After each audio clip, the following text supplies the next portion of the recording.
নাসুজি ভাই বোনেরা, আজ চলে ফের চাঁপাইনবাবগঞ্জ আঞ্চলিক ভাষা লিয়া কয়েকটা শব্দ কব।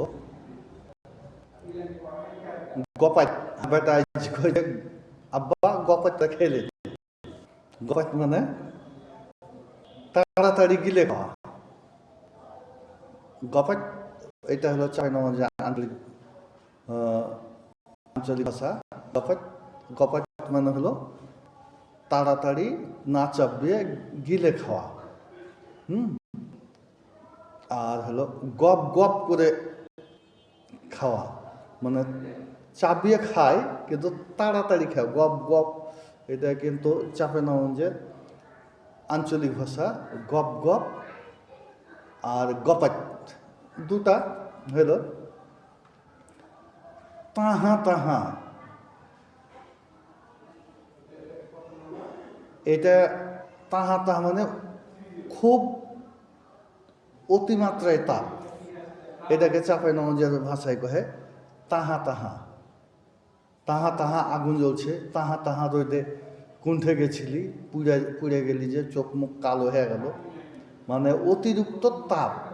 তাহা তাহা আগুনও তাহা তাহা করে। তাহা তাহা করে আর একটা শব্দ আছে গদগদা, মানে জ্বলন্ত, মানে লাল টকটকে জ্বলন্ত আগুনকে কিন্তু গদগদা। গদগদা আগুন এটা আপনারা সবাই জানেন, কহেন। হ্যাঁ, লাল টকটকে আগুন দেখবেন যে কাঠপুরা কয়লা হয়ে লাল হয়ে জ্বলে, এটাকেই কহে গদগদা আগুন। গদগদা গদগদা মানে জ্বলন্ত। হ্যাঁ, এই জ্বলন্ত আগুনগুলাকে চাঁপাইনবাবগঞ্জে আঞ্চলিক ভাষায় কহে গদগদা। এখন আস্তে আস্তে আস্তে আস্তে সব হারিয়েছে।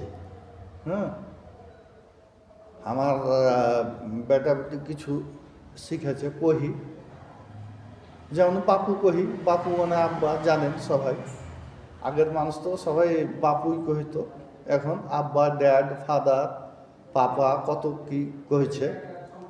কিন্তু বাপু কথাতে কিন্তু খুব মিষ্টতা আছে। আর বাপু কথা কহে আমার অভ্যাস নাই, মানে আমার জন্মান্তর বাপকে দেখিনি। 1 মাসে যখন, তখনই আর বাপ মরেছে, বাপু কথা কহিনি। এখন বেটা কি কহি মাঝে মধ্যে বাপু, আব্বাও কহি। তো আমি কয়েকটা আঞ্চলিক ভাষায় কথা কইনু আপনার সামনে। আপনারা চাঁপাইনবাবগঞ্জের মানুষ যারা আছেন তারা অবশ্যই ভালো লাগবে। যারা বাইরের মানুষ আছে তারাও হয়তো বুঝবে কিছু শব্দ। চাঁপাইনবাবগঞ্জের আঞ্চলিক ভাষার শব্দগুলা কিছু বুঝবে, জানবে, শুনবে। হয়তো কহিলে হাঁড়িকে কুম্ভীরা তাহারা ব্যবহার করিত, তখন হয়তো মেলা কিছু বুঝতে পারে না। বেশিরভাগ মানুষ পারে, কিন্তু মেলা মানুষ আছে বুঝতে পারে না। এই কারণে শব্দগুলাকে কিন্তু ভেঙে ভেঙে পড়ার চেষ্টা করছি। তো ধন্যবাদ সবাইকে। 2 দিন পর মনে হয় আইনো আঞ্চলিক ভাষালে আবার আসবো। আল্লাহ হাফেজ, আসসালামু আলাইকুম।